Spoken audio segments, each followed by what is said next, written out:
following is a Comfortably Zoned Radio Network production.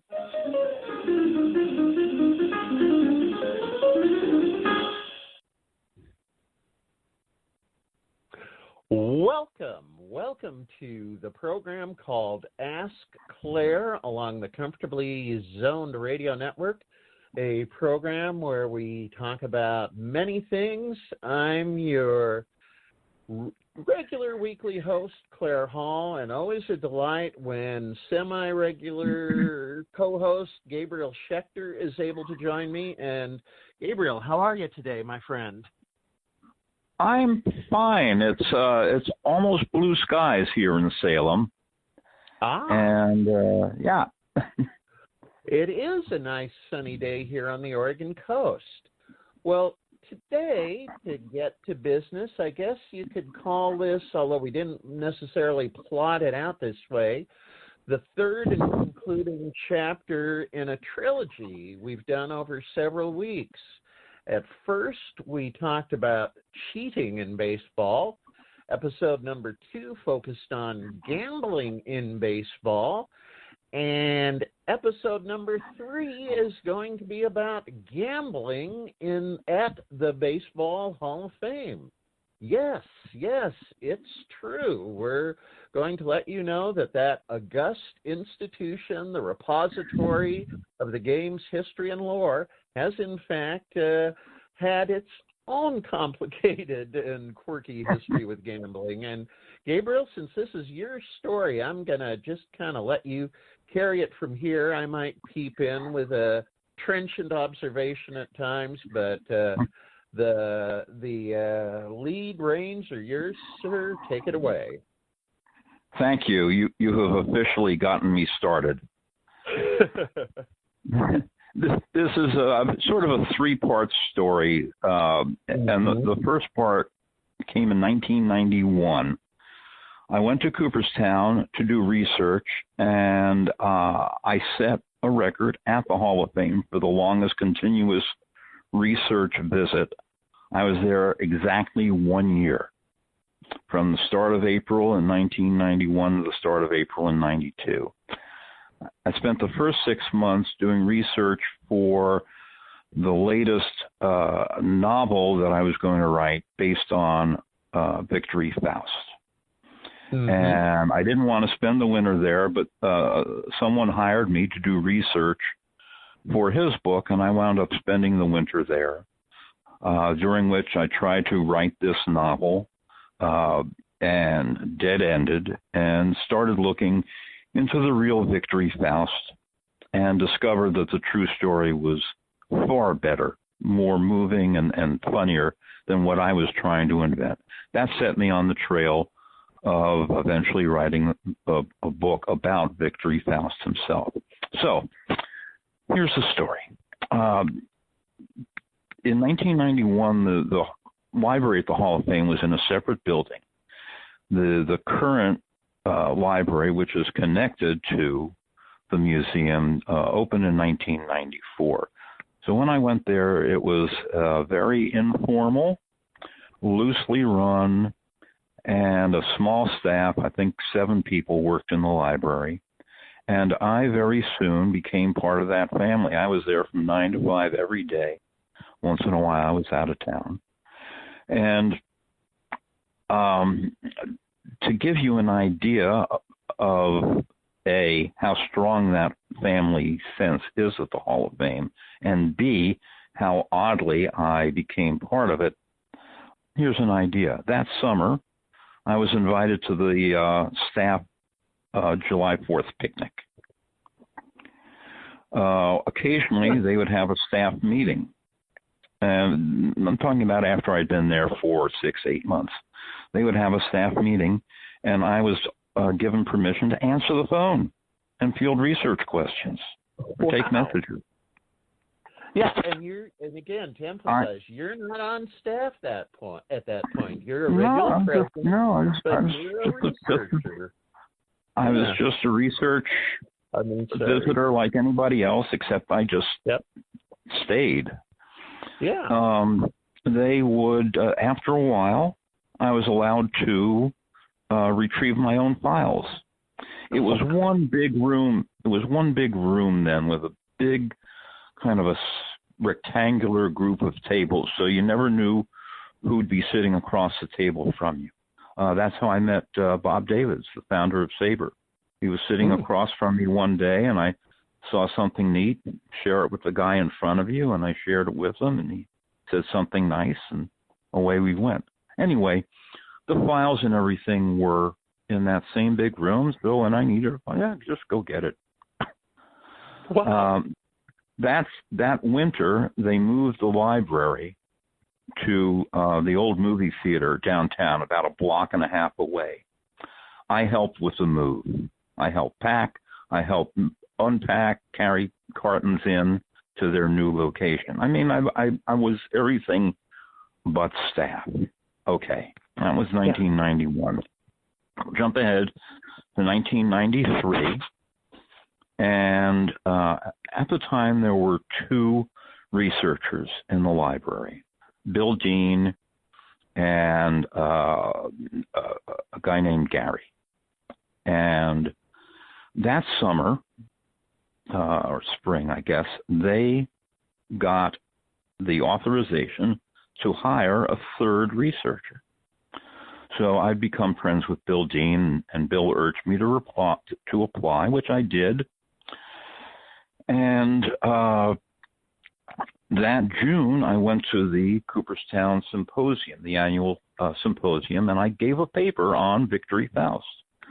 And I went from delivering this paper to an interview with Bill and with Tom Heitz, the librarian. Bill was the researcher. And it was a nice interview. I knew them both very well from the year I had spent there. And Tom warned me that my next stop was to be interviewed by the two men who ran the Hall of Fame, the president, Howard Talbot, and the vice president, Bill Guilfoyle. And Tom said, there is some concern about your career in the gaming industry. And I should explain here that I was a poker dealer before I became a baseball historian. I dealt poker on and off from 1980 to 2000, and I dealt the World Series of Poker 5 years. And I had also worked in management, and I had taken a leave of absence from a casino job to go to the Hall of Fame in 91, and then gone back and worked at the World Series the next couple of years. Well, so there I was. Can I jump in here, if I could, just Sure. to emphasize for folks that this is in Las Vegas, Nevada, Yes. the state of Nevada, where gaming has been legal, licensed, regulated for decades. I mean, I just don't want anybody who doesn't know that history thinking, oh, was there something shady about this guy? No, not at all. Which makes what you are relating all the more baffling to me. But what was Emerson's line about a foolish consistency is the hobgoblin of little minds? Yes, indeed. Uh-huh. So I went to my interview with Bill Guilfoyle. Uh-huh. And it lasted a while. That was the main interview. Mm-hmm. And here was the problem, as Guilfoyle explained it to me. It was all about Pete Rose. In 1992, when Pete Rose would have been eligible for election, the Hall of Fame hurriedly passed the rule that anybody on the ineligible list was ineligible from appearing on the ballot. They did this in time, as Guilfoyle noted in a letter I've seen. The Hall acted so that the writers wouldn't be able to make this decision. So the Hall had excluded Pete Rose, and they've gotten a lot of heat for it. They've gotten a ton of heat, particularly from a Cincinnati reporter named Tim Sullivan. And he didn't let up, and some other people just, pointed out things that the Hall of Fame didn't like, and they wanted this whole issue to go away. And Guilfoyle told me right flat out that they feared that if they hired me, that Tim Sullivan and these other reporters would use that as an excuse to accuse them of hypocrisy, that they would employ a gambling-related staff member while excluding Pete Rose. That is what he told me. And here's what I told him. I said, I think it would be to the Hall of Fame's credit that they were able to distinguish between a self-destructive, self-serving lowlife and a person who had worked legally in the industry for a decade without having anyone question his integrity. Wow. Now, you've seen the letter that I subsequently wrote to Guilfoyle, in which I think the most important thing I pointed out was it would seem to be, I forget exactly what phrase I used, but a gross injustice to think that I would be deprived of this job because someone else couldn't control his life. So yeah. Now we start to get to the ironies, and the first is that from Guilfoyle, I went to be interviewed by Howard Talbot. That was a short talk, 10 to 15 minutes, and there was no mention of gambling or anything. We're losing you. It was just like a little chat to get acquainted.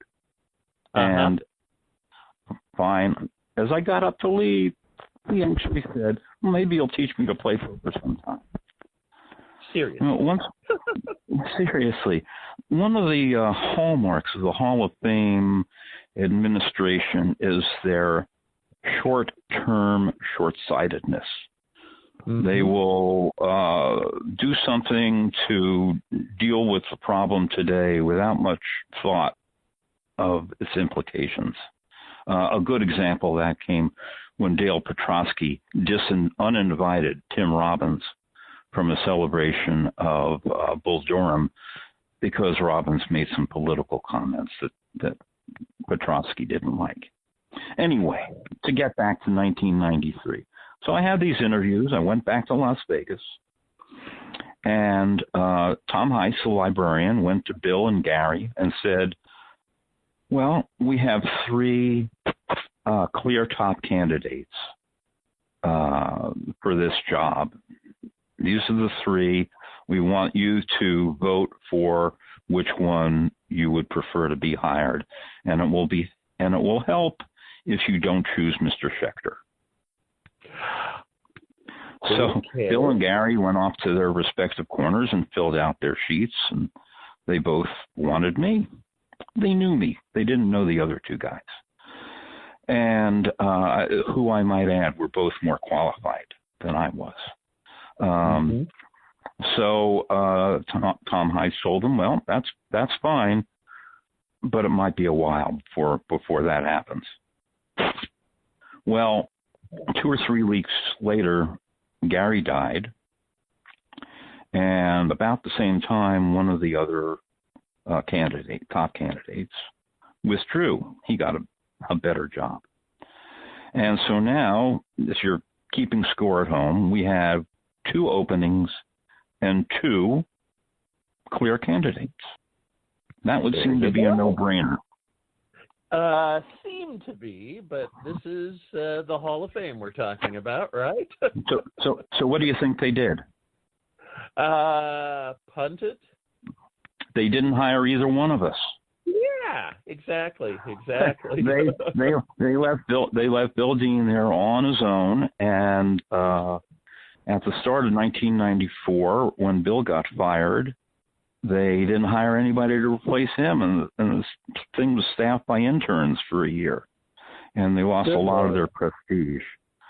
Good Lord. Can I interject again here? I mean, this just reminds me of, my day job for 15 years has been in government, and there was one project where I needed cooperation of the state bureaucracy, and I found it had something had stopped and basically landed on a mid-level person's desk and just sat there for months. And what the person's superior finally told me was, I think he was afraid of making a decision.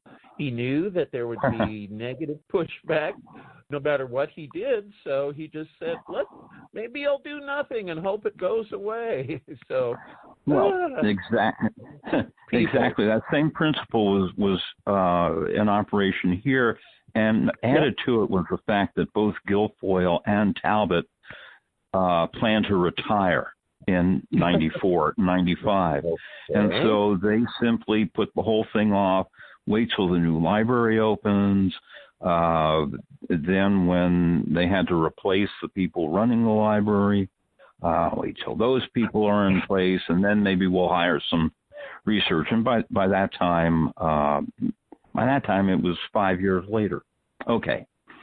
Wow. So that opportunity went by the wayside. And I might add that the other top candidate got hired there in the late 90s, but not in the library. Go figure. Anyway, okay. Now we can skip ahead to the what I think is the really interesting part of the story. But you need all that background to know that Pete Rose kept me out of the Hall of Fame in 1993. I went to work there in 2002. Of course, they had a new administration. Nobody remembered the old problem. It was all fresh.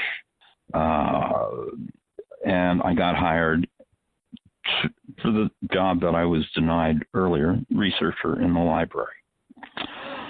So I'm pretty sure it was 2005 when the Hall of Fame got on the fantasy camp bandwagon and set up their own fantasy camp. And they really did a great job with it, what they offered. I think they ran it for 4 or 5 years till the regulars got tired of coming. I think they paid something like $8,000 a piece, and they had about 40 of them that first year. And they got 6 days in Cooperstown, put up at the Otesaga, the 5-star resort, private tours, events at the Hall of Fame, the works. They had 4 teams. Each was managed by a Hall of Famer who brought one of his cohorts along. Lou Brock brought Maury Wills. Phil Necro was there. George Brett. I mean, it was a great thing. And they played half a dozen games during the week at Doubleday Field. You know, really a great deal, except for one thing. Okay. They played the first games on Wednesday, and on Friday it was pouring rain, and the kind of rain that wasn't going away. And only at this point did the people running the Hall of Fame think, oh, well, we can't have any games. We got 40 guys sitting around. Oh, what do we do? What can we do? What can we do? We gave them that big museum tour yesterday. We can't just drag them over. What can we do? What can we do? Well, here's what they did. Okay. They called me. Greg Harris, one of the vice presidents, who for a number of years now has been the president of the Rock and Roll Hall of Fame, called me in my office in the library and said, Gabe, I wonder if you might help us out. We've got these fantasy campers, can't play ball. We've got this clubhouse, and we're talking about getting together a poker game. I wonder if you'd be willing to deal for us. And this was truly a what the fuck moment for me. Yeah. Excuse me. Now you want me to deal at the Hall of Fame? Well, not at the Hall of Fame. It's over at the Otesaga.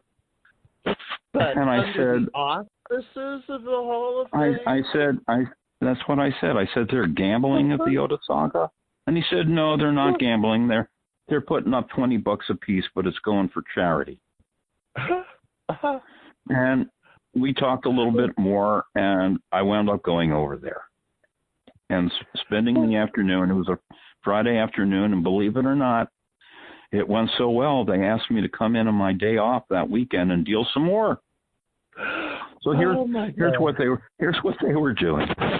They had a beautiful clubhouse set up in the basement of the Otesaga. They had rows of lockers. They had big screen TV. They had wonderful lounge chairs and couches. They had a keg of beer, a big box of cigars, and a poker table.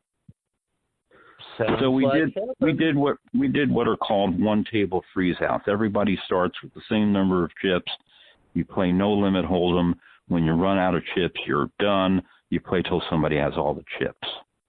And the way I could run them, one of those might take 45 minutes to an hour to complete one. And so that's what we did. And there were 2 or 3 ball players at each table, and the rest were campers. And they put up $20 a piece, and the money disappeared. But I learned later that the people who won these little tournaments kept the money, so they did gamble. They did not tip me, but I was, believe it or not, I was allowed to sell copies of my books. So I sold a few copies of the Victory Faust book. There's some kind of karma going back to 93 or 91 there, but I'm not sure what it is. So the games were great. The guys had a lot of fun. There's a guy named John Warden who pitched briefly for the Tigers, I think back in the 80s, maybe 70s. And John is actually almost a living, breathing double for John Goodman, and just as funny. I mean, the guy was hilarious. He had everybody in stitches. But I'm going to finish up this sordid saga with the punchline I give everybody else, which is that the guys who participated in those little poker games at the Hall of Fame, dealt by the Hall of Fame staffer, they actually had a more genuine major league experience than the guys who just went out and played ball at Doubleday Field, because these guys got to sit around a locker room during a rain delay and chug beer, smoke cigars, play poker, and get called a motherfucker by a Hall of Famer, because that's what George Brett would say to anybody who beat him out of a pot. and that's what big time poker is all about too. So they got the real deal. And that's my saga. Gambling at the Hall of Fame.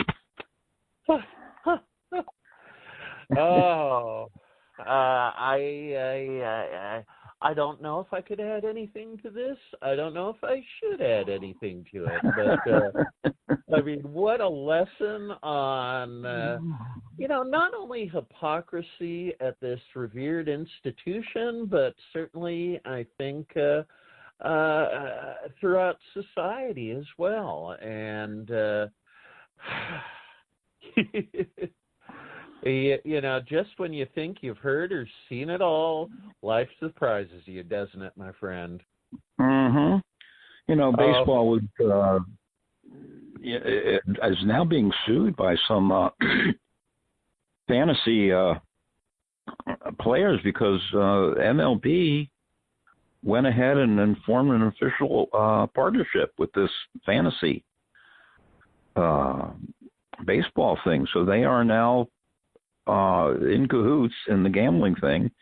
And one of the upshots of the Astros sign stealing thing is that some of those customers are suing MLB for rigging the results and knowing that certain hitters were going to have advantages. And it's a whole big can of worms that MLB's hypocrisy has earned it. Oh, when you said lawsuit against partnering with a fantasy league, the first thing that popped into my head was that players were going to want a cut of the action for using their names, their statistics, but the players, oh my God, yeah. The issue you raise is an old battle that was settled back in the old days when the MLB wanted to own the rights to the actual names. And MLB lost that battle, which is why all these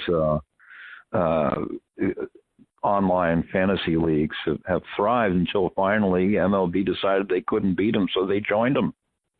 Wow. Just like MLB, despite its lengthy and ceaseless opposition to sports betting and gambling in general, has no qualms about taking advertising money from casinos. It's on every, it's on billboards all over the place. So as long as there's revenue in it for MLB and the owners, they'll go ahead with it. But if somebody else wants to make the money, no. Woe betide them. Yeah. Woe indeed. Well, I think we're out of time. Thank you, Gabriel Schechter, for an enlightening, amusing, puzzling, all that and more saga of gambling at the Hall of Fame. I'm Claire Hall. I'll look forward to the next time you and I talk, my friend, and we'll see each other. Thank you. It's been fun. Have a wonderful week, and until next time, happy trails. The proceeding has been a Comfortably Zoned network production. You are advised to keep your dreams wet, your humor dry, your children and grandchildren out of military recruiting offices, and off the laps of clerics who wear dresses. Thank you for listening, everyone. Happy trails.